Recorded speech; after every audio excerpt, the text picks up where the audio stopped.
नमस्कार दोस्तों, 24 मई साल 1987 कनाडा में 23 साल का एक आदमी केनेथ पार्क्स आधी रात को अपने सोफे पर सो रहा था। यह हॉर्स रेसिंग में अपने सारे पैसे हार चुका था, पूरी तरीके से कर्ज में डूबा हुआ था और अपनी नौकरी भी खो चुका था। कुछ ही घंटे पहले ये टीवी पर सैटरडे नाइट लाइव देखकर सोया था। अगले दिन इसका प्लान था कि सुबह उठकर अपने इन-लॉज के घर जाएगा उनसे पैसों की मदद मांगने के लिए। लेकिन सुबह होने से पहले ही रात के करीब 1:30 बजे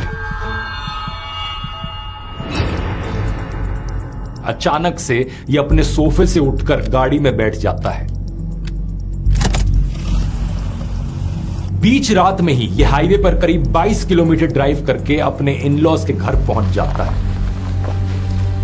इसके पास घर की एक चाबी भी थी जिससे गेट खोलकर सीधा अंदर घुस गया।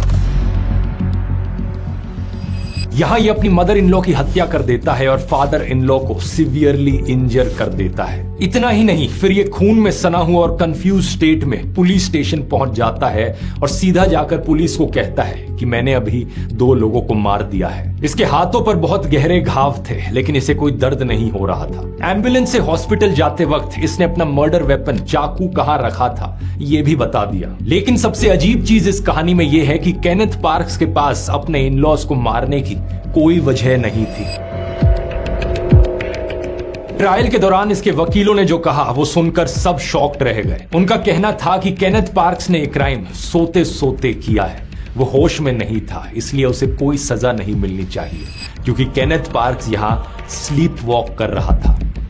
क्या केनेथ पार्क्स सही में स्लीप वॉक कर रहा था? क्या किसी के लिए नींद में सोते सोते ये सब करना पॉसिबल भी है? अगर कोई स्लीप वॉकिंग करते हुए ऐसा करता है तो वो उसके लिए रिस्पॉन्सिबल माना जाता है या नहीं? और सबसे बड़ा सवाल दोस्तों, आखिर कुछ लोग नींद में ऐसे बिहेव कैसे करते हैं? क्या है इसके पीछे की साइंस? आइए समझते हैं स्लीप वॉकिंग की मिस्ट्री आज के इस वीडियो में।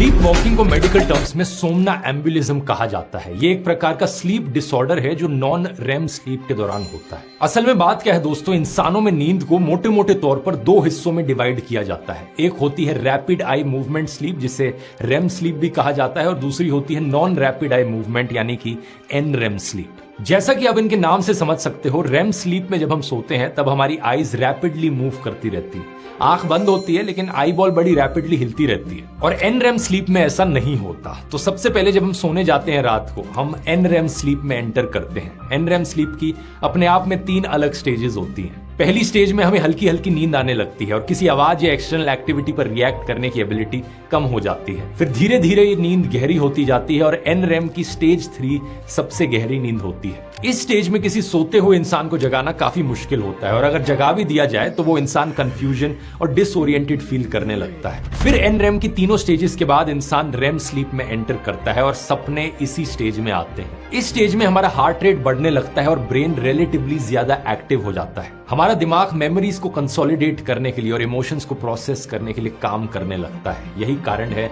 सपने आने के पीछे। वैसे सपने आना अपने आप में ही एक बहुत डिटेल्ड और अलग टॉपिक है, उसकी चर्चा किसी और वीडियो में करेंगे। लेकिन स्लीप वॉकिंग की बात की जाए तो स्लीप वॉकिंग रेम स्टेज में नहीं होती। स्लीप वॉकिंग होती है सबसे गहरी नींद एनरेम की स्टेज 3 में। एक इंसान जो अपनी नींद में चलने लगे, हो सकता है उसकी आंखें खुली हों और वो अपने आसपास के इवेंट्स को लेकर रिएक्ट कर रहा हो।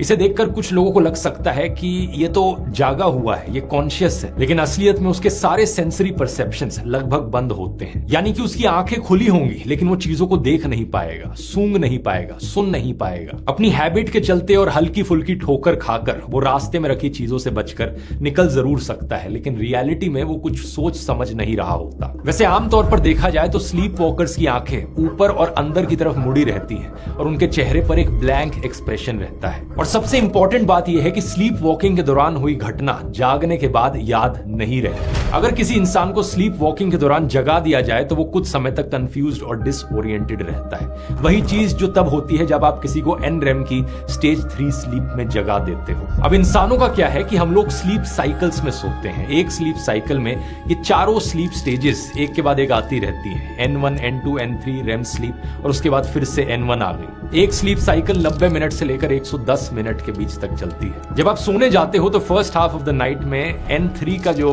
हिस्सा है वो एक स्लीप साइकिल में रिलेटिवली ज्यादा बड़ा होता है, और जैसे जैसे सुबह करीब आती है रेम स्लीप साइकिल का हिस्सा बढ़ता रहता है। सुबह उठने के लिए, जागने के लिए सबसे कंफर्टेबल रहता है जब आप N1 के हिस्से में उठो। तो N1 के हिस्से में अगर आपकी नींद खुलेगी तो आप काफी फ्रेश और एनर्जेटिक फील करोगे, लेकिन अगर आप N3 के हिस्से में जागते हो तो आप काफी सोता सोता और ड्राउजी फील करोगे। इसी कारण से आपने अक्सर सोशल मीडिया पर एडवाइस देखा होगा कि अगर आप रात को सोते हो तो या तो 7.5 घंटे सो या 9 घंटे सो, क्योंकि ये स्लीप साइकिल के एंड का टाइम होगा मोस्ट प्रोबेबली। क्योंकि ये कहते वक्त अज्यूम किया जा रहा है कि 1.5 घंटे की स्लीप साइकिल चल रही है, लेकिन असलियत में ये चीज पर्सन टू पर्सन डिपेंड करती है कि आपकी स्लीप साइकिल एग्जैक्टली कितनी लंबी है। आपको खुद देखना पड़ेगा कि कितने घंटे सोने के बाद आप फ्रेश फील करते हो। उसी से ही आप अंदाजा लगा सकते हो कि आप N1 स्लीप में उठते हो या किसी और स्टेज ऑफ स्लीप में उठते हो। स्लीप वॉकिंग पर वापस आए तो स्लीप वॉकिंग के एपिसोड्स कुछ मिनट से लेकर कई घंटे तक के हो सकते हैं। फ्रीक्वेंसी भी अलग अलग रहती है, किसी को महीने में एक बार एपिसोड हो जाता है तो किसी को एक हफ्ते में कई बार। सबसे कमाल की चीज तो यहां पर यह है कि कुछ लोग स्लीप वॉकिंग करते करते क्या क्या कर लेते हैं।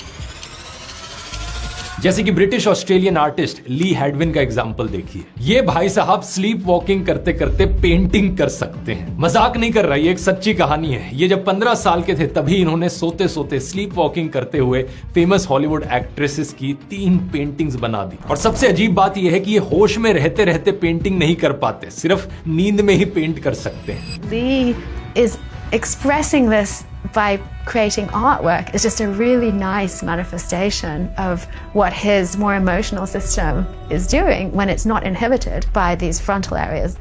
इसी तरीके से स्कॉटलैंड में एक केस देखा गया रॉबर्ट वुड का, जो रात में उठकर खाना बनाने लगते हैं। ये नींद में रहते रहते ही ऑमलेट से लेकर पास्ता जैसी डिशेस को तैयार कर देते हैं, जिसके कारण इन्हें स्लीप वॉकिंग शेफ कहा जाता है। कुछ फेमस इंडियन एग्जांपल्स की बात करें तो क्रिकेटर सचिन तेंदुलकर को भी अपने करियर की शुरुआत में स्लीप वॉकिंग की आदत थी। सौरव गांगुली ने एक इंटरव्यू में बताया था कि 1990s में जब वो इंग्लैंड में रूममेट्स थे तब सचिन रात के 1-1.5 बजे उठकर पहले कमरे में एमलेसली घूमते, फिर चेयर पर बैठ जाते। रूममेट था दोनों इंग्लैंड में, तो एक दिन रात को देखा कि ये बंदा ना चल रहा है रूम में, घूम घूम के चेयर पे बैठता है। जब गांगुली ने सचिन से पूछा कि वो ऐसा क्यों करते हैं तो उन्होंने जवाब दिया कि उन्हें नींद में चलने की आदत है। तो मैंने उसको अगला दिन कहा, यार तू तो डरा रहा है मुझे, तू कर क्या रहा है रात को? हाँ, नहीं मैं रात को चलता हूँ नींद में। तो उसको ये आदत थी रात को नींद में चलना।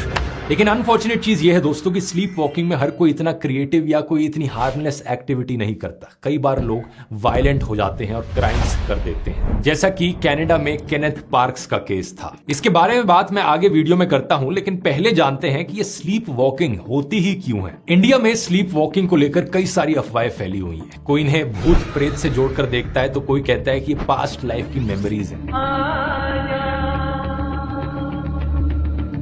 लेकिन असलियत यही है दोस्तों कि इसका किसी भूत प्रेत, पास्ट लाइफ, स्पिरिट्स किसी से कोई संबंध नहीं है। स्लीप वॉकिंग एक प्योरली न्यूरोलॉजिकल फिनोमेना है। यह होता है ब्रेन की इनकम्प्लीट अवेकनिंग से, यानी कि इंसानी ब्रेन का कुछ हिस्सा सोया हुआ रहता है और कुछ हिस्सा जाग जाता है। अब ऐसा क्यों होता है, इसके पीछे एग्जैक्ट रीजनिंग इतनी क्लियर नहीं है, लेकिन लेटेस्ट साइंटिफिक रिसर्च के मुताबिक जब शरीर गहरी नींद में जाने की तैयारी कर रहा होता है, जब N3 स्लीप स्टेज में जाने की तैयारी हो रही होती है, तभी कुछ ऐसा हो जाता है कि ये ट्रांजिशन अच्छे से नहीं हो पाता। गहरी नींद और जागने के प्रोसेसेस ओवरलैप कर जाते हैं, क्योंकि जब कोई स्लीप वॉक करता है तो उसके दिमाग का वो हिस्सा जो मूवमेंट कंट्रोल कर रहा है वो जाग जाता है, लेकिन कॉन्शियसनेस वाला हिस्सा सोया रहता है। इसी रीजन से मोटर एक्टिविटीज करनी पॉसिबल है स्लीप वॉकिंग करते हुए। लोग चल सकते हैं, बैठ सकते हैं, खड़े हो सकते हैं और यहां तक कि कुछ लोग तो गाड़ियां ड्राइव कर सकते हैं, खाना बना सकते हैं और पेंट भी कर सकते हैं। ये